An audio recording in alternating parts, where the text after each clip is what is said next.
have a washing machine running in the kitchen because, well, when you have small appliances, laundry is a non-stop thing. Your washer's always running, your dryer's always running. It's kind of funny. It debatable. Yeah. Can't tell if that's my power flickering or literally like I bought a box that was supposed to be like 10,000 hour light bulbs from Walmart that haven't even lasted like 8 or 9 months. Anyway, yeah, small appliances. You're always running the washer or the dryer, and you think you're saving water and electricity, but you're just doing 3 times as much laundry, and it's... Anyway, they were affordable. My wife and I were just discussing a portion of my life that was kind of interesting, and I thought that I might actually record it and talk to you folks about it, because I've lived a rather interesting life, to say the least. I've lived everywhere. I've done a million different things for a profession. I mean, I've been a chef, I've been a landscaper, I've been a tree faller, I've been a tree ground man, I've been a logging truck driver, I've been a flatbed truck driver in Washington State where you can haul 105,500 pounds if you got enough 100-foot long train of a truck to drag down the highway.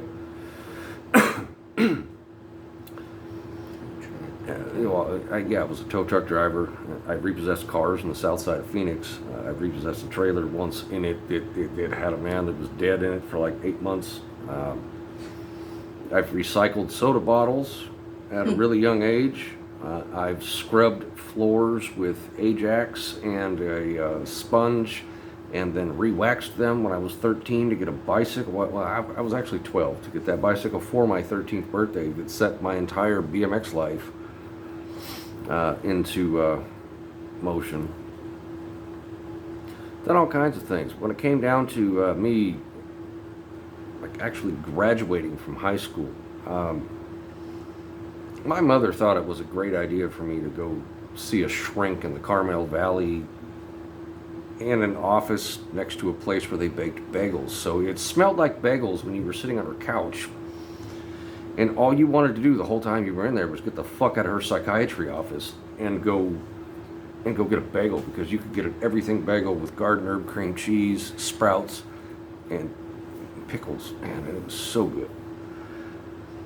I got kicked out of creative writing the first semester of my senior year, so I had to take 2 English classes in which I took Shakespeare, and I ended up fighting some guy and punching him in the face. He was a 50-year senior.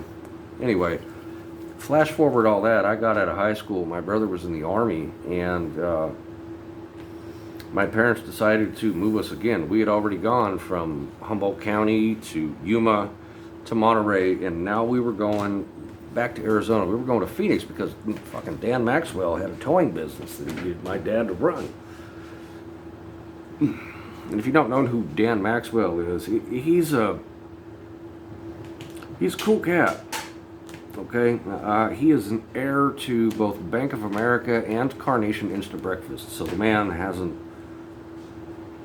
His mother and stepfather paid my father to drive around in an F-350 with a 43-foot trailer behind it, towing a Super Comp 8.9 second car around.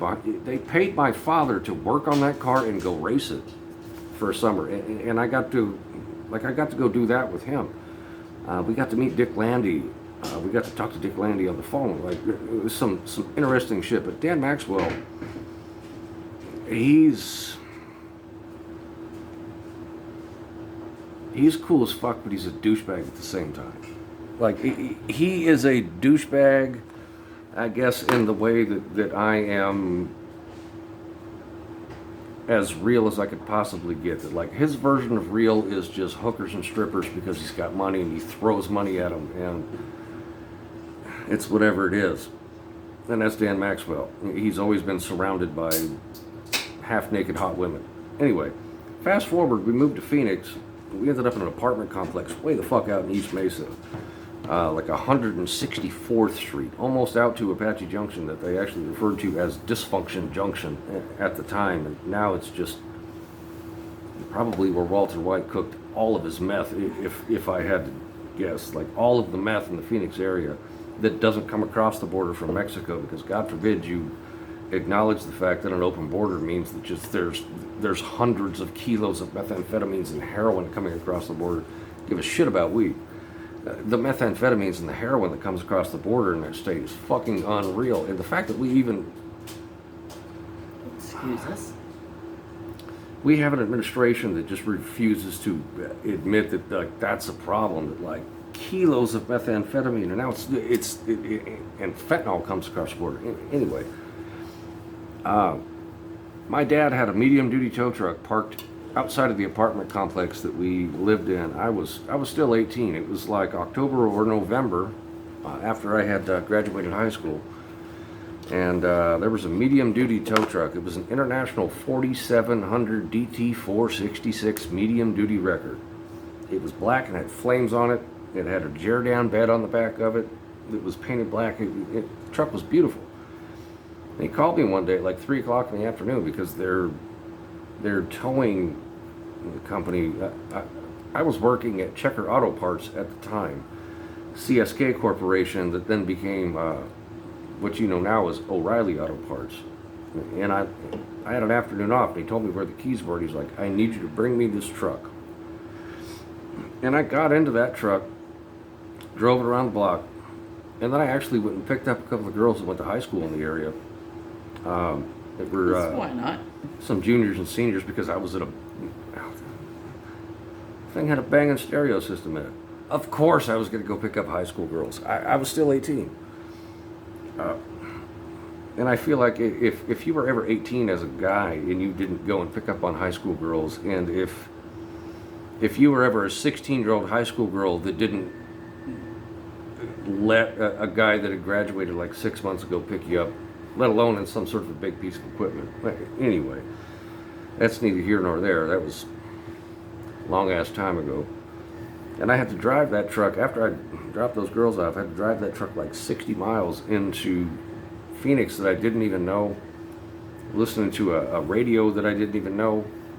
It was the AAA radio. It was 115, 110, 109, and 125, I think, were the,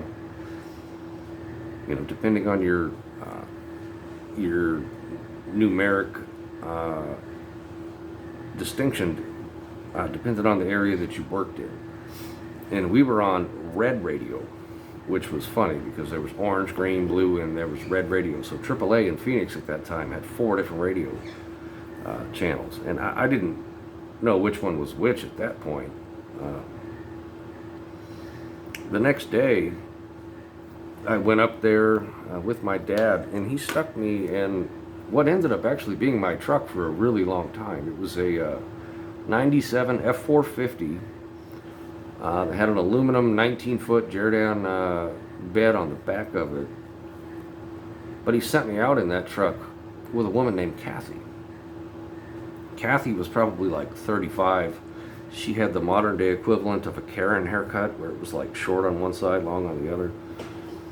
And she picked me up from the office, and we got in the truck, and she's like, she pulled out a joint. She's like, "Want to smoke this with me?" I'm like, "Oh, fucking yeah, I'm going to smoke a joint with this 45-year-old woman." I was 18 years old. And we got high. We went and towed cars, and it was interesting. And that kind of set the tone for the entire, I don't know, well, for 10 solid years. If I was not towing, like once my Firebird towing went away, and then it became hazard towing, simply because of the Dukes of Hazzard. I kid you not. My father and I had hazard towing in Phoenix, Arizona. And that was like the coolest thing ever, but we had the worst equipment in the entire industry. You want to talk about the worst equipment in the entire industry, like the old shit that Dan Maxwell didn't use for Firebird towing that sat in the back of his impound lot. Those ended up being our trucks. I ended up working like 4 or 5 days at a time, where I would I used to sleep in the front seat of my truck At the Arizona 51 in Glendale, there's a McDonald's there. It used to be called the Squaw Peak Freeway, but then it got renamed the Piestewa Peak Freeway from the Native American woman who led an entire platoon to get lost and killed. She made a mistake and her entire platoon got killed, and they renamed a fucking mountain after her. Like,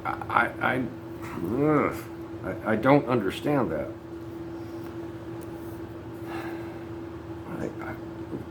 Replacing historical names with woke or social justice names, or tearing down statues, or the history is there to teach you what not to do again, because as people we do nothing but get better. We get better as people, we get better as a society, we get better to each other. We make soaps that smell better. You got some shit you put in your armpits to make you not smell like a rotten fucking onion. Jesus, what the hell did people smell like in 1785? You know, when they fought the Civil War, it was like, where's that platoon coming from? I don't know, but I could smell them. They had to have stunk so fucking bad. We evolve, we constantly evolve, and technology is currently fucking that up. Don't get me wrong. Technology is fucking up evolution. Like, we are currently dumbing ourselves back down to a time where it's literally just, we're almost at the point where it's no deodorant and you'd eat somebody's leg that died on the side of the road. We're not there yet, but we're getting there. I mean, I haven't eaten my goats yet. That's a prime that's a prime sign of the times that, like, I've got goats and I haven't eaten any of them. I have cats and I haven't eaten any of them.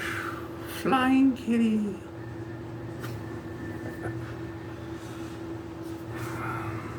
I don't really know where I'm going with that, but that's just... And I say I don't know where I'm going with that because I could go like 600 different directions from where this story has gone with this in relation to the things that I've done and seen in my life. And look, there's a kitty in the background.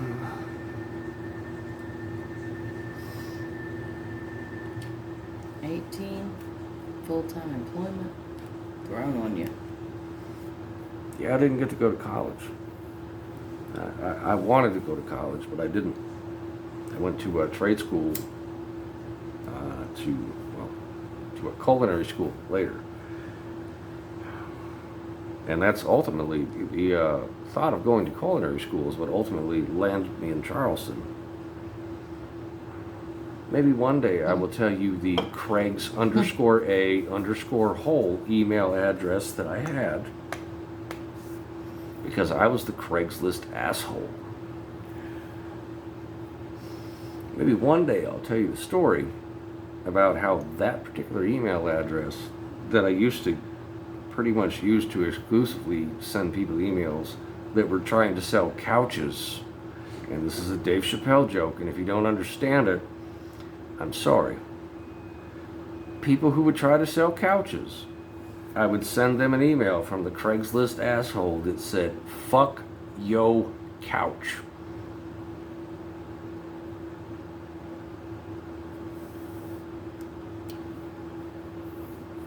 I used that email to meet my wife. She thought my name was Craig, and she told me she was driving a silver Honda Civic. And she would be down in about 45 minutes, Craig. But we had had more than one email interaction.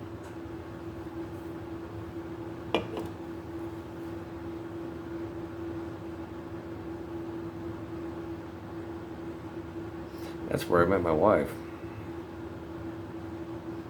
And now you know the rest of the story.